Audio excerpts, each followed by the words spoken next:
அன்பான சகோதர சகோதரிகளே, ஊழியத்தின் நிமித்தமாக பாடு அனுபவித்த ஒரு சுவிசேஷகன் இவ்வாறாக கூறுகிறார். வேதாகமத்தில் 2 தீமோத்தேயு 1 அதிகாரம் 2 வசனத்தில் நாம் பார்க்கிறோம். அதிநிமித்தம் நான் இந்த பாடுகளையும் அனுபவிக்கிறேன், ஆயினும் நான் வெட்கப்படுவதில்லை. ஏனென்றால் நான் விசுவாசிக்கிறவர் இன்னார் என்று அறிவேன்.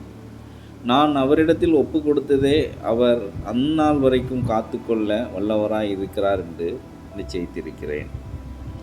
இப்படியாக அப்போஸ்தலனாகிய பவுல் தான் கடந்து சென்ற ஊழிய பாதையில் பாடுகளையும் உபத்திரங்களையும் அனுபவித்தாலும் அதை குறித்து நான் வெட்கப்படுவதில்லை என்று கூறுகிறார். ஏனென்றால் அவர் புறஜாதிகளுக்கு சுவிசேஷம் அறிவிப்பதற்காக தன்னுடைய ஊழியத்தை கர்த்தருக்காக ஒப்பு கொடுத்து தன்னுடைய ஊழியத்தை செய்கிறார். அவர் படுகிற இத்தனை பாடுகளும் பிரயாசங்களும் கர்த்தராகிய இயேசு கிறிஸ்துவுக்காக, அவருடைய ஊழியத்துக்காக படுகிறேன் என்று அறிந்திருக்கிறார்.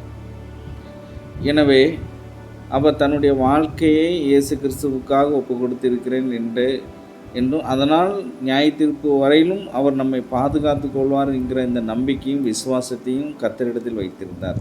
எனவே தான் அவர் இப்படியாக கூறுகிறார். அதுபோலவே இன்று நம்முடைய விசுவாச வாழ்க்கையிலும் நாம் ஒவ்வொருவரும் ஊழியத்தை சுவிசேஷத்தை அறிவிப்பதற்காக நாம் அழைக்கப்பட்டிருக்கிறோம்.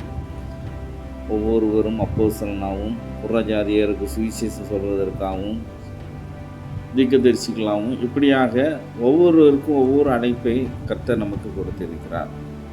நாம் கர்த்தராகிய இயேசு கிறிஸ்துவுக்காக அவருடைய நீதியும் நியாயங்களையும் கைக்கொண்டு வாழும்போது அதிநிமித்தமாக நமக்கு வருகிற பாடுகள், துயரங்கள், அவமானங்கள், நிந்தைகள் எதை குறித்தும் நாம் கவலைப்படாதபடி நாம் கர்த்தருக்காக ஒப்பு கொடுத்து செய்கின்ற இந்த ஊழியத்தை கர்த்தர் பாதுகாத்து கொள்வார்.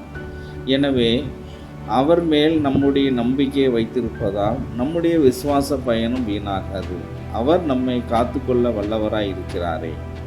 நம்பிக்கையோடு விசுவாசத்தோடு தொடர்ந்து நாம் செய்கின்ற இந்த ஊழிய காரியங்களை சோர்ந்து போகாதபடி இன்னும் பலத்தோடு செய்து தேவனுடைய சித்தத்தை நிறைவேற்றுவோம். ஆமீன்.